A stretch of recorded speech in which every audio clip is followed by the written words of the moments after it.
साथियों, मैं हूं आपके साथ चेतन पाठक और आप देख रहे हैं एनएमएफ न्यूज। मेरे साथ वरिष्ठ पत्रकार पंकज प्रसून साहब मौजूद हैं और एक खतरनाक खबर पड़ोसी देश बांग्लादेश से सामने आ रही है, जहां पर कट्टरपंथियों की सरकार चल रही है और उनके इशारे पर अल्पसंख्यकों को, खासकर हिंदुओं को प्रताड़ित किया जा रहा है। अब खबर है कि पाकिस्तान से 250 किलो आरडीएक्स और करीब 100 से ज्यादा जो खतरनाक बंदूकें हैं, हथियार हैं, वो बांग्लादेश पहुंचाए गए हैं। सवाल है कि आखिर क्या होने जा रहा है और इन खतरनाक हथियारों का इस्तेमाल कहां होगा, क्योंकि लगातार हम ये देख रहे हैं कि पाकिस्तान साथ मिलकर और पाकिस्तान के सुर में सुर मिलाकर बांग्लादेश की सरकार भारत विरोधी बयान दे रही है। पंकज जी, क्या खेल रचने की तैयारी हो रही है? अच्छा चेतन, ईमानदारी से बताइए, आश्चर्य हुआ आपको? मुझे तो नहीं हुआ आश्चर्य, क्योंकि ये अंडरस्टूड है पाकिस्तान क्या एक्सपोर्ट कर सकता है। जो वो शक्कर कह रहा था, मैंने एक वीडियो में आपको बताया था कि पाकिस्तान में खुद खाने के जो शक्कर हैं उसके लाले पड़े हैं। 150 से 160 रुपए केजी वहां बिक रहा है और वो 25,000 मीट्रिक टन शक्कर बांग्लादेश को भेज रहा है। ये किसी के दिमाग में आ रही थी बात?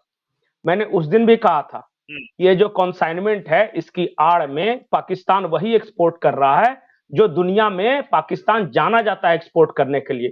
टेररिज्म, आतंकी, हथियार, गोला बारूद, पाकिस्तान की का यही पहचान है भाई। वो अपनी पहचान के साथ खिलवाड़ कैसे कर सकते हैं?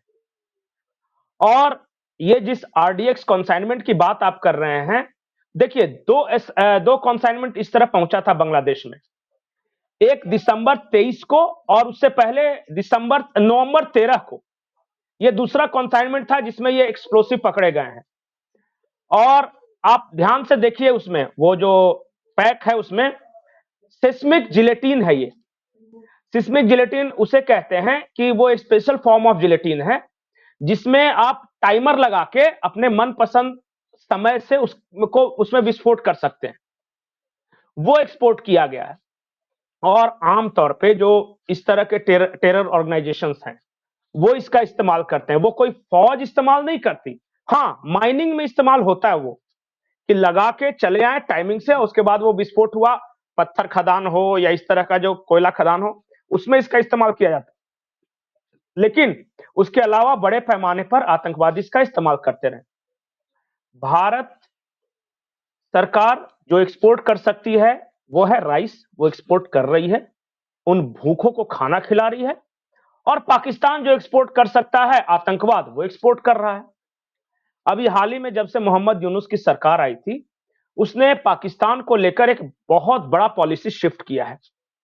अभी पाकिस्तान से जो भी कंसाइनमेंट आती थी उसका मैंडेटरी चेकअप होता था पोर्ट पे। अब उसने मैंडेटरी चेकअप वाला प्रोविजन हटा दिया है और बहुत तामझाम के साथ यह प्रचार किया गया कि पाकिस्तान और बांग्लादेश करीब आ रहे हैं और इस वजह से हमने ये जो मैंडेटरी जो चेकअप ऑफ कंसाइनमेंट था उसको खत्म कर दिया है। अब देखिए नतीजा, पहला कंसाइनमेंट 13 नवंबर 2024 को आया, वो उसके बारे में पता नहीं। जो अभी आया है 23 दिसंबर को, उसमें मिल गए आरडीएक्स।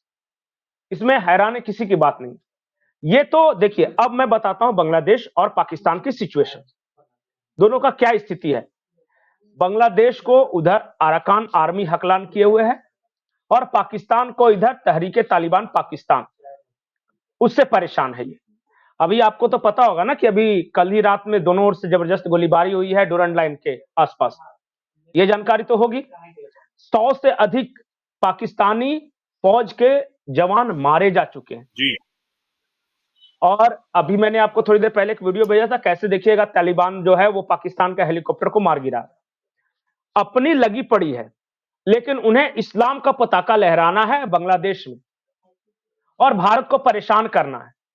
और ये जो कंसाइनमेंट भेजा गया है वो मैं 100,000% श्योर हूं कि ये भारत के खिलाफ इस्तेमाल हो, क्योंकि बांग्लादेश और किसके खिलाफ इस्तेमाल करेगा? आप बताइए ना, कौन सा ऐसा सवाल देश है है? कि इतना इतना भारी मात्रा में जो आरडीएक्स आया है और किस तरीके से इन्हें छुपा के लाया गया है जहाज के थ्रू, और इसी के साथ कई बंदूकें आई हैं, और क्या खतरनाक खेल हो सकता है, क्योंकि इन दिनों जो प्रोपेगेंडा चल रहा है वो भारत के खिलाफ ही चल रहा है। खतरनाक खेल बहुत आसान है। मैंने एक वीडियो में आपको बताया था कि पाकिस्तान में स्ट्रैंगल्ड सिटीजन्स हैं। इस शब्द को याद रखिए। स्ट्रैंगल्ड सिटीजन्स उन सिटीजन्स के लिए इस्तेमाल करते हैं जो हैं तो मूलतः उर्दू स्पीकिंग पाकिस्तानी, लेकिन बांग्लादेश के लिबरेशन के बाद फंस गए उस देश में। ये जो स्ट्रैंगल्ड सिटीजन्स हैं, यानी उर्दू स्पीकिंग बांग्लादेशी पॉपुलेशन, इनकी संख्या 5 लाख है और बड़े पैमाने पर आईएसआई इनका इस्तेमाल कर रही है भारत विरोधी गतिविधियों के लिए। और ये सब बॉर्डर पे जाके ये हैं, ये चित्तगोंग वगैरह का जो इलाका है ना, वहां पे ये जाके बसे हुए। अब आगे का खेल समझिए। ये जो उर्दू स्पीकिंग बांग्लादेशी हैं, ये बाय बर्थ या खानदान से ये हिंदुओं के विरोध में है, क्योंकि जब भारत पाकिस्तान का बंटवारा हुआ था तो उन नफरत के कारण ये शिफ्ट किए थे ईस्ट पाकिस्तान में, जो कि बाद में बांग्लादेश हो गया। अब बांग्लादेश बंद तो गया, लेकिन ये क्या करें, तो हिंदुओं के खिलाफ इनकी जो नफरत है उसका इस्तेमाल कर रही है आईएसआई। और मैंने आपको बताया था कि कैसे उनके ट्रेनिंग कैंप्स हैं और पाकिस्तान के जो पारा कमांडो फोर्स के जवान हैं इनको ट्रेनिंग दे रहे हैं, वीडियो में मैं बता चुका। अब उन्हीं के लिए ये हथियार आया है। इनके फर्स्ट स्टेज की ट्रेनिंग पूरी हो गई है और ये पश्चिम बंगाल, असम और त्रिपुरा के रास्ते ये घुसेंगे भारत में। मेजर प्रोजेक्ट वो है जो कि अभी रिटायर्ड आर्मी ऑफिसर्स ने वहां बांग्लादेश के जो ढाका यूनिवर्सिटी है वहां पे अपने संबोधन में कहा। इनका बड़ा लक्ष्य यह है कि नॉर्थ ईस्ट को भारत से तोड़ना, ठीक है, नेक को भारत से तोड़ के नॉर्थ ईस्ट को किसी तरह अलग करना, अलग थलग करना। यानी कि जो मैप पिछले दिनों फेसबुक पर बांग्लादेशी जो नेता है उसकी तरफ से डाला गया था, उसको पूरी तरह सच करना है। एग्जैक्टली। अब पूछे कि भारत इस मामले में क्या कर रहा है। अब ये तो वो कर रहे हैं ना, वो तो कट्टरपंथी जो अपना कर रहे हैं, जो पाकिस्तान के समर्थक हैं बांग्लादेश के अंदर वो कर रहे हैं, जो इस्लामी पताका लहराना चाहते हैं लाल किले की प्राचीर पे वो कर रहे हैं, वो तो कर ही रहे हैं। लेकिन भारत सरकार क्या करी, भारत सरकार ने 3 तरफ से बांग्लादेश को घेरने की योजना बनाई। ध्यान से सुनिएगा। पहला, 23 दिन बाद जो बिडेन की सरकार जाने वाली है और वो अमेरिका में जाके आज ही के दिन का वो वीडियो मैं आपको भेज दूंगा, क्रिश्चियंस और हिंदुओं दोनों ने मिलकर बांग्लादेश में हिंदू जेनोसाइड को लेकर एक प्रोटेस्ट किया है वहां पे। एक तो वो है कि वहां के जो रहने वाले क्रिश्चियंस हैं और हिंदू वो एक साथ यूनाइट हो रहे हैं यूनाइटेड स्टेट्स के अंदर इस हिंदू जेनोसाइड के खिलाफ। दूसरा स्टेप यह है अराकान आर्मी, जो कि बांग्लादेश का वेस्टर्न फ्रंट है। अराकान आर्मी ने बकायदा अपनी घोषणा में कहा है कि बांग्लादेश में हिंदू जेनोसाइड हो, बौद्धिस्ट जेनोसाइड हो या किसी भी तरह के अल्पसंख्यकों को सताया जा रहा है वो हम बर्दाश्त नहीं करेंगे। अगर ये चलता रहा तो फिर हम अपनी सैन्य कार्रवाई करने के लिए बाध्य होंगे। दूसरा वो हो गया। तीसरा, भारत का सॉफ्ट पावर। आज भी बांग्लादेश के अंदर एक अच्छी खासी आबादी वैसे लोगों की है जो शेख हसीना के समर्थक हैं, जो अवामी लीग के समर्थक हैं और जो भारत के साथ अच्छे रिश्तों के समर्थक हैं। आज वो डरे हुए हैं, वो अपने घरों में हैं, वो चुपचाप हैं, क्योंकि सामने वाला हिंसक है। इनका नेतृत्व उस देश में नहीं है, वो भारत में आ चुका है, तो इन्हें गाइड करने वाला नहीं है, इन्हें ऑर्डर देने वाला नहीं है कि तुम्हें क्या करना है। लेकिन उन लोगों के मन में भारत के प्रति आज भी सिंपैथी है और भारत ने ये जो 25,000 टन जो राइस भिजवाया है उन लोगों को ख्याल में रखकर भिजवाया है। अभी जो बिडेन ने डांटा है मोहम्मद यूनुस को, अब अगले 3 से 4 महीने में होगा क्या आप देखिएगा। मैं आज बता रहा हूं, बांग्लादेश सिविल वॉर की ओर बढ़ रहा है। बांग्लादेश में 2 तरह के लोग हैं, एक वैसे कट्टरपंथी जो कि यूनिस सरकार का समर्थन कर रहे हैं पर उनकी संख्या कम है, वो सड़कों पर ज्यादा दिख रहे हैं, उनके हाथों में हथियार ज्यादा दिख रहे हैं पर संख्या कम है। बहुत बड़ी संख्या ऐसे लोगों की है जो कि इस हिंदू जेनोसाइड से या वहां जो अवामी लीग के कार्यकर्ताओं को जो मार रहे हैं उनसे, या जो वहां जो भारत के साथ संबंध खराब हो रहे हैं उसके कारण वो चिंतित हैं। वैसे लोगों को यूनाइट होना अभी बाकी है, देखिएगा धीरे धीरे होंगे वो। और बांग्लादेश में बहुत जल्द गृह युद्ध जैसे हालात पैदा हो रहे। जितना ज्यादा डिले करेंगे वहां इलेक्शन करवाने में उतना चांसेस ज्यादा हैं गृह युद्ध के। और आज भी याद रखिए, लेकिन आने वाले दिनों में भारत के लिए खतरा तो बढ़ ही रहा है। नहीं, वो तो हमेशा से था। वो 5 लाख जो उर्दू स्पीकिंग पॉपुलेशन था वो तो हमेशा से था। वो तो हमेशा से मंसूबे बांध रहे थे कि भारत की तरफ हम आक्रमण करें। उनको सपोर्ट नहीं मिल पा रहा था पाकिस्तान से। यूनुस सरकार आने के बाद वो जो चेक पॉइंट था ना, वो हटा दिया गया। सिर्फ इतना से फर्क आया है। अब देखिए वहां ये है, आवामी लीग के कार्यकर्ता, हिंदूज, जैन, बौद्ध और क्रिश्चियन एक तरफ, और ये जो कट्टरपंथी ताकतें एक तरफ। आज इनका दौर है, डीप स्टेट की मदद है, पैसे मिल रहे हैं, पाकिस्तान आईएसआई से हथियार मिल रहा है। लेकिन जैसे ही पाकिस्तान उलझेगा उस वॉर में, अफगानिस्तान पाकिस्तान के वॉर में, उनके खुद की हालत खराब होने वाली है। वो खुद अमेरिका से मदद मांगने जाएंगे। अमेरिका कहेगा कि हम तुम्हारी मदद करने के लिए तैयार हैं, लेकिन जो बांग्लादेश में तुम कर रहे हो पहले उस पर चेक लगाओ, क्योंकि वहां तब तक ट्रंप आ चुके होंगे और उसके बाद इनकी हालत खराब होगी, इनका सप्लाई लाइन कटेगा, डीप स्टेट से पैसे मिलने बंद हो जाएंगे, चुनाव करवाने का दबाव इन पे बढ़ेगा, और उस वक्त Awami league, Bharat, Arakan army, बौद्ध और जैन मिलकर अपना दबाव बढ़ाएंगे। सिविल वॉर की सिचुएशन रहेगी, लेकिन अंत में जीत वही होगी, आवामी लीग कार्यकर्ताओं की, हिंदुओं की, और भारत की जीत होने वाली है, अराकान आर्मी की जीत होने वाली है। देखिएगा वो। और इस दबाव को मोहम्मद यूनुस फेस कर रहे हैं। बिडेन ने इन्हें बताया भी है, धमकाया भी है कि अपना तरीका बदलो, नहीं तो बर्बाद होने वाले हो तुम। और इसीलिए मोहम्मद यूनुस ने ओलिव ब्रांच भारत की ओर बढ़ाया है कि हम तो भाई दोस्त रहना चाहते हैं। भले ही मोहम्मद यूनुस की सरकार पे अभी दबाव है, बड़ी बड़ी बातें कर रहे हैं, लेकिन उनको भी पता है कि उनकी औकात क्या है। 3 तरफ से भारत से घिरे हुए हैं, एक तरफ म्यांमार से घिरे हुए हैं। भारत के साथ दुश्मनी मोल लेंगे, म्यांमार में वहां अराकान आर्मी उनके बॉर्डर पे बैठा है, ये बचेंगे कहां? भागेंगे किधर? पाकिस्तान से मदद पहुंचने में लेकिन कितनी देर लेकिन इधर लगेगी? पाकिस्तान भी तो अफगानिस्तान से उलझा हुआ है।